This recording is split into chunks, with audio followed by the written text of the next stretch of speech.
नमस्कार। चलिए आज एक सफर पर निकलते हैं, टाइम मशीन में बैठकर प्राचीन और मध्यकालीन भारत में। हम मिलेंगे उस दौर के सबसे बड़े लेखकों से, जानेंगे उनकी जबरदस्त किताबों के बारे में, और एक तरह से हम उन शाही दरबारों की सैर करेंगे जहां ये सारे साहित्यिक हीरे तराशे गए थे। तो हमारा ये सफ़र 5 हिस्सों में बटा होगा। सबसे पहले हम चलेंगे गुप्त काल में, फिर देखेंगे कुछ बड़े साम्राज्यों के कवियों को, उसके बाद बाकी शाही दरबारों की रचनाओं पर भी एक नज़र डालेंगे। फिर आएगा सल्तनत काल, और हाँ, आखिर में एक फटाफट रिकैप भी करेंगे जो एग्जाम्स के लिए बहुत ज़रूरी है।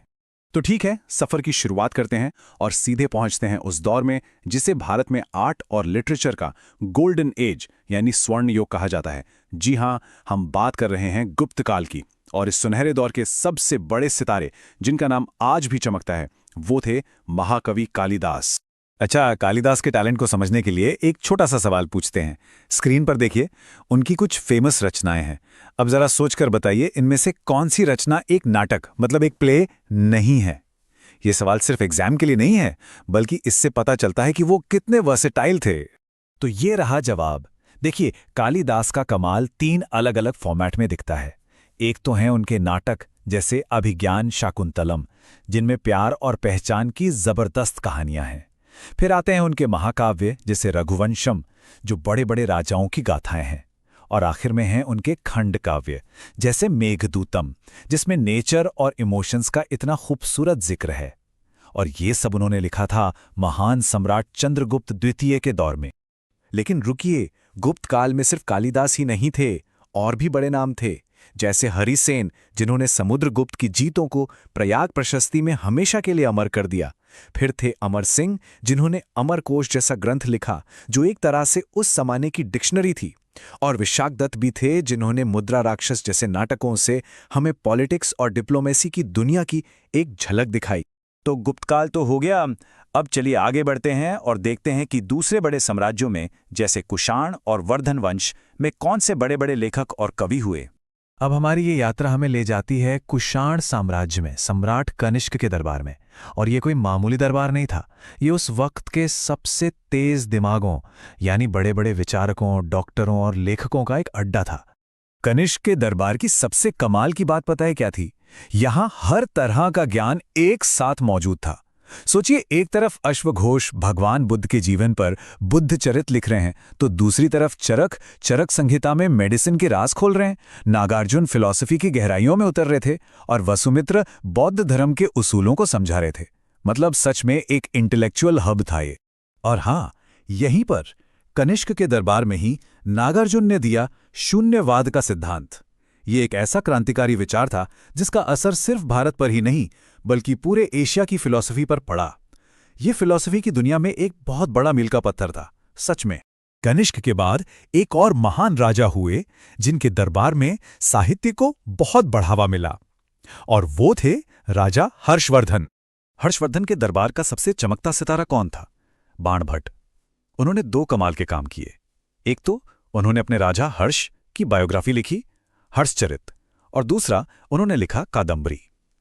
अब कादंबरी सिर्फ एक कहानी नहीं थी, इसे दुनिया की सबसे पहली नॉवेल्स में से एक माना जाता है। जरा सोचिए, उस जमाने में इस तरह की कहानी लिखना कितनी बड़ी बात रही होगी। देखिए, भारत का लिटरेचर सिर्फ कुछ बड़े साम्राज्यों तक ही सीमित नहीं था। आप जरा देश के अलग अलग कोनों में दूसरे शाही दरबारों में रची गई कुछ और बेहतरीन किताबों पर भी एक नजर डालते हैं। अब कुछ ऐसे हीरो पे नजर डालते हैं जो अलग अलग दरबारों में चमके। जयदेव का गीत गोविंद, कृष्ण के प्रेम का एक म्यूजिकल सेलिब्रेशन, भारवी का किरातार्जुनियम, अर्जुन और शिव के बीच की एक जबरदस्त कहानी, कल्लण की राज तरंगिणी जो हमें कश्मीर के राजाओं के जरिए इतिहास लिखना सिखाती है, और कौटिल्य का अर्थशास्त्र तो है ही, शासन चलाने की एक टाइमलेस गाइड बुक, और हाँ, विज्ञानेश्वर की मिताक्षरा जिसने सदियों तक हिंदू कानून को दिशा दी। हर किताब अपने आप में एक पूरी दुनिया है।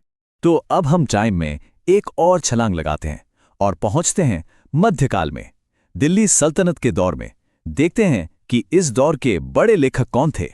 और जैसे ही हम दिल्ली सल्तनत में कदम रखते हैं, एक नाम हर तरफ सुनाई देता है, अमीर खुसरो। उन्हें क्या कहा जाए, एक कवि, एक संगीतकार, एक इतिहासकार। सच तो यह है कि वो ये सब कुछ थे, और इससे भी कहीं ज्यादा। उनकी प्रतिभा का कोई मुकाबला नहीं था। उनकी कलम से इतिहास भी निकला और कविता भी, नूर सिपहर में उन्होंने हिंदुस्तान की तारीफ में कसीदे पढ़े, तुगलकनामा में एक पूरे राजवंश के बनने और बिगड़ने की कहानी लिख दी, और तारीख़-ए-अलाई में अलाउद्दीन खिलजी के दौर का पूरा ब्यौरा दिया। उनकी किताबें उस जमाने की धड़कन जैसी हैं।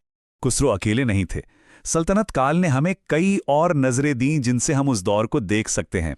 अल बिरूनी ने एक बाहरी व्यक्ति की तरह किताबुल हिंद में भारत को समझा। बर्नी और मिनहाज उस सिराज ने हमें दरबार के अंदर की कहानियां बताईं। और फिर थे महान ट्रैवलर इब्न बतूता, जिनका रेहला हमें उस वक्त के भारत की गलियों में ले जाता है। और अब आखिरी और सबसे तेज राउंड। इसमें हम उन लेखक और किताब की जोड़ियों पर फोकस करेंगे जो एग्जाम्स में बार बार पूछी जाती हैं। तो ये है हमारा रैपिड रीकैप। तैयार हैं? पहला नाम मुद्राराक्षस, लेखक विशाख दत्त, कीवर्ड पॉलिटिक्स और जासूसी। दूसरा राजतरंगिणी, लेखक कल्हण, याद रखिए कश्मीर का इतिहास। नंबर 3 पद्मावत, लेखक मलिक मोहम्मद जायसी, कीवर्ड सूफी प्रेम कहानी। चौथा किताबुल हिंद, लेखक अल बेरूनी, ये है 11वीं सदी के भारत का एनसाइक्लोपीडिया। और आखिर में नंबर 5 तबकाते नासरी, लेखक मिन्हाजुस सिराज, कीवर्ड दिल्ली सल्तनत का शुरुआती इतिहास। तो ये थी हमारी यात्रा भारत के साहित्यिक अतीत की। हमने इतने महान लेखकों और उनकी रचनाओं को याद किया। अब जाते जाते एक सवाल छोड़ जाता हूं। एग्जाम्स से हटकर आज की दुनिया में इनमें से कौन सी किताब सबसे ज्यादा जरूरी या रेलेवेंट लगती है? इस पर सोचिएगा जरूर।